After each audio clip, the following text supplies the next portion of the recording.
अस्सलामुअलैकुम। मोहम्मद अज़ीज़ सिद्दीक अपने programme maths views के साथ हाजिर खिदमत है। 25 जुलाई 2025 और इतवार जुमे का दिन और जुलाई ख़त्म हो गया। यही कहा था मैंने, अगस्त भी ठंडा मीठा ही रहेगा, सितंबर में शायद कोई गर्मा गर्मी या कुछ चीज़ें आगे की तरफ चलें। सोशल मीडिया की ताकत का अंदाज़ा ये लगा लें कि नूर मुकद्दम के मेडिकल का बोर्ड तश्कील देने का हुआम हुआ और साथ नज़रसानी दायर हुई तो वो रिजेक्ट हो गया।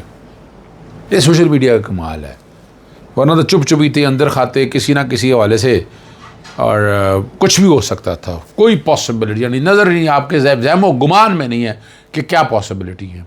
उस पर गुफ्तगू करेंगे। इंसाफ के दरवाजे कैसे बंद हो रहे हैं। इमरान खान के वकालत दस्तखत के लिए दुनिया का मुश्किल तीन काम हो गया, और जब जज ताकतवर हो और अपने हुक्म पे अमल दरामद कराना जानता हो तो उसका असर हमने देखा। जी, डॉक्टर आफिया सिद्दीकी की शहबाज शरीफ वज़ीर आज़म से मुलाकात हुई। अब आप अंदाज़ा लगा लें यहाँ से। नूर मुकद्दम केस में सजाए मौत पाने वाले मुजरिम ज़ाकिर जाफ़र ने 2 रोज़ कबल सुप्रीम कोर्ट को नज़रसानी की अपील दरख्वास्त दायर की और मौक़िफ़ इख्तियार किया गया कि उसकी ज़हनी हालत का तयन नहीं करवाया जा रहा, और सुप्रीम कोर्ट से मेडिकल बोर्ड तश्कील देने की दरख्वास्त भी की थी। अभी तो दरख्वास्त दायर हुई है, छुट्टियां चल रही हैं, फ़िक्स तो होनी नहीं थी, ये छुट्टियों के बाद जानी थी। और सुप्रीम जेल ने जो है पेम्स अस्पताल साहब 2 रुकनी मेडिकल बोर्ड ने सुप्रीम अडिया जेल की दरख्वास्त पर 21 जुलाई को ज़ाहिर जाफ़र का मुआयना किया। फिर उसके माहिर अमराज़ नफ्सियात और न्यूरो ने मुजरिम ज़ाहिर जाफ़र का तफसीली मुआयना किया, और जिसके नताइज में वो नफ्सियाती तौर पर मुकम्मल सेहतमंद है और मिजाज नॉर्मल। मुजरिम में नफ्सियाती बीमारी या दिमागी ख़राबी के शवाहिद नहीं मिले। और अब नज़रसानी की बात है। नज़रसानी का स्कोप बड़ा लिमिटेड है, लेकिन हमने इस दौर में हमने नज़रसानी में बहुत कुछ होते देखा। तो देयर इज़ एवरी पॉसिबिलिटी कि आप ये ज़हन में रखिए कि यहाँ कुछ भी हो सकता है। अब मुजरिम जो है ना, वो नफ्सियाती बीमारी या दिमागी ख़राबी के शवाहिद नहीं मिले। उसके लाहिकीन के पास सदर पाकिस्तान से रहम की अपील का एक ऑप्शन तो नज़र आ रहा है, लेकिन नज़रसानी में भी आपको पता है तारीख़ी तौर पर, जैसे मैंने पहले बताया, कि वो बहुत कुछ हो सकता है। पाकिस्तान में बिल्कुल नई शक्ल पा सकती, हालात ही बदल सकते हैं। नामुमकिनात की बात नहीं है यहाँ पर। यहाँ everything is possible in this world की बजाय पाकिस्तान कह दें तो ज़्यादा मुनासिब होगा। आपको पता है अदालती हुक्म पर अमल दरामद ना होने सुप्रीम कोर्ट ने फैसला जारी कर दिया। और ये क्या है, ये इतने अरसे से पहले एक रिलीफ मिला हुआ था। होता ये था कि हाई कोर्ट से ज़मानतें खारिज होती थी, सुप्रीम कोर्ट में दरखास्तें मुकर्रर नहीं होती। अदालती हुक्म पर अमल दरामद न होने के वाले सुप्रीम कोर्ट ने फैसला जारी किया। ये है क्या, ये समझना है। एक बंदे की हाई कोर्ट से ज़मानत खारिज हुई, सुप्रीम कोर्ट में दायर की, वो लगती नहीं थी, 3 महीने लगी, 4 महीने लगी, पकड़ा नहीं जाता था मुलजिम को। एक तरह रिलीफ था, नुकसान इसका कोई नहीं था। लेकिन इसमें ज़रूरत क्या पेश आई कि एक बाकायदा फ़ैसला दिया गया इस हवाले से। यानी पहले भी तो पता था सुप्रीम कोर्ट को, अब की कुछ सुप्रीम कोर्ट हटके तो नहीं सुप्रीम कोर्ट है, लेकिन जस्टिस याहिया अफरीदी साहब ने एक फ़ैसला जारी कर दिया। 4 सफ़ात पर मैं फ़ैसला जारी किया, ये पिछले दिनों आया है। और उन्होंने कहा जी हाई कोर्ट से ज़मानत कबल मुस्तरद होने के फौरी गिरफ़्तारी ज़रूरी है, और सिर्फ सुप्रीम कोर्ट में दरख्वास्त दायर करना को गिरफ़्तारी नहीं रोक सकता। कहा कि अबूरी तहफ़्फ़ुज़ खुदकार नहीं है, अदालत से वाज़ेह इजाज़त लेना लाजमी है। अदालती अहकामात पर फौरी अमल दरामद इंसाफ की बुनियाद है। ये भी ज़रा बताना चाहिए था। क्या फ़ौरन लगा देते हैं आप? सुप्रीम कोर्ट में ज़मानत कबल अज़ गिरफ़्तारी जैसे लाहौर हाई कोर्ट में दायर की अगले दिन लग जाती है, यहाँ लगती है। ज़रा इसकी वजाहत भी ज़रूरत है। ये हालात भी तो देखें ना, ये भी मारूज़ी हालात तो भी सामने आने चाहिए ना। और IG पंजाब ने अदालती अहकामात पर अमल दरामद का सर्कुलर जारी करने की यकीन दहानी कराई। फैसले में कहा गया है पुलिस गिरफ़्तारी में ताख़ीर का जवाज़ इंतज़ामी सहूलत नहीं बन सकती। ताख़ीर से निज़ाम इंसाफ़ और अवाम का एतमाद मजरू होता है। अपील ज़ेर इल्तवा हो तो भी गिरफ़्तारी से बचाव मुमकिन नहीं जब तक कोई हुक्म ना हो। चलें, ये और बातें हैं, चलें मैं और बात करना चाह रहा था। इंसाफ कितना मुश्किल हो गया यहाँ पर। इमरान खान के वकालतनामे पर दस्तखत नहीं हो रहे। अलीमा खान ने इमरान खान से पावर ऑफ वकालतनामे पर दस्तखत कराने की इजाज़त के लिए जो है ना इस्लामाबाद हाई कोर्ट रुजू कर लिया। पटियाला में दरख्वास्त जमा कराएगी, दस्तावेज़ इमरान खान से दस्तखत के बाद वापस कराने की इस्तदा भी की गई है। और जिस दरख्वास्त में बताया गया कि लाहौर हाई कोर्ट ने ज़मानत की दरख्वास्तें मुस्तरद की का फ़ैसला सुप्रीम कोर्ट में चैलेंज करना पाकिस्तान तहरीक इंसाफ, इमरान खान का हक़ है ना, ये बुनियादी हक़ है उनका, वैसे भी स्टैट्यूटरी राइट है। दरख्वास्त के मुताबिक सुप्रीम कोर्ट में अपील के लिए इमरान खान के पावर ऑफ वकालतनामे पर दस्तखत बहुत ज़रूरी है।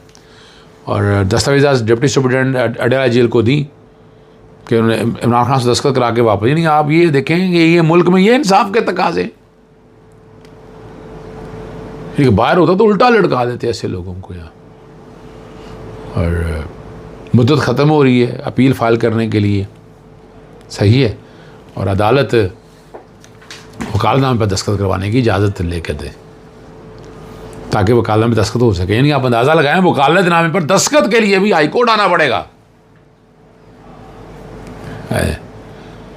भारतीय फ़ज़ाइया के साबिक़ ऑफिसर हरजीत सिंह भारतीय फ़ौज के अंदर फैली अफरा तफरी, ज़हनी अदम तवाज़ुन, फ़ैसला साजी की नाकामी को बेनकाब कर दिया।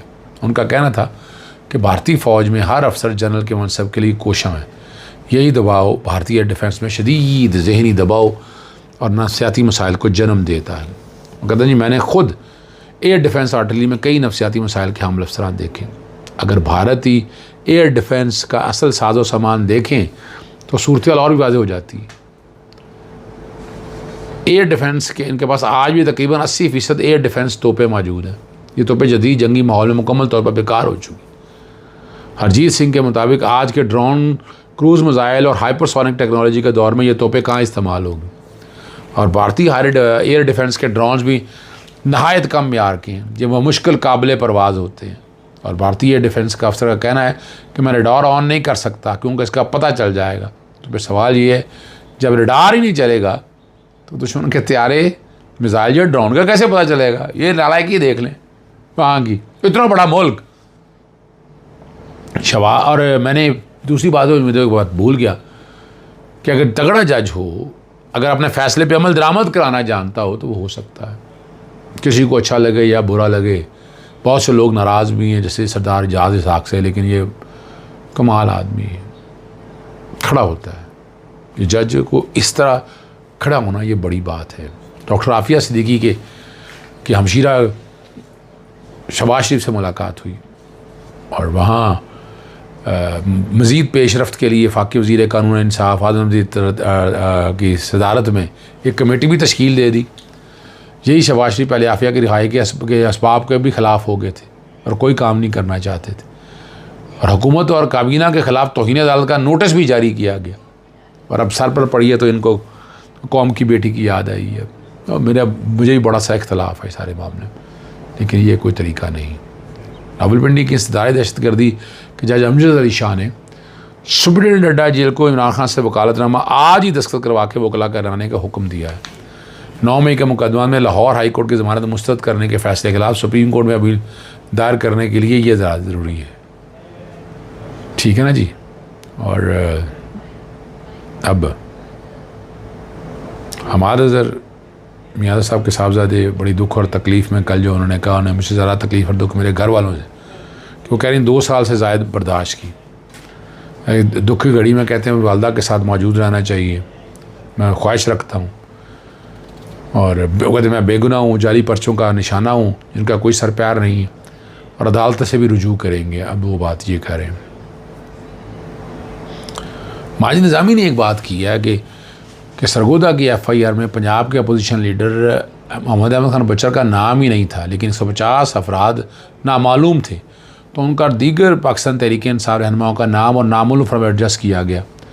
और 9 मई की लाहौर में दर्ज होने वाली FIR में महमूद रशीद पर इल्ज़ाम है कि उन्होंने अपने दस्ती इसलिए से फायरिंग करके बंदे की जान ली है। जब FIR पढ़ें तो पता लगता है कि इंसाफ की बजाय रियासती बरहमरी और इंतकाम का निशाना है।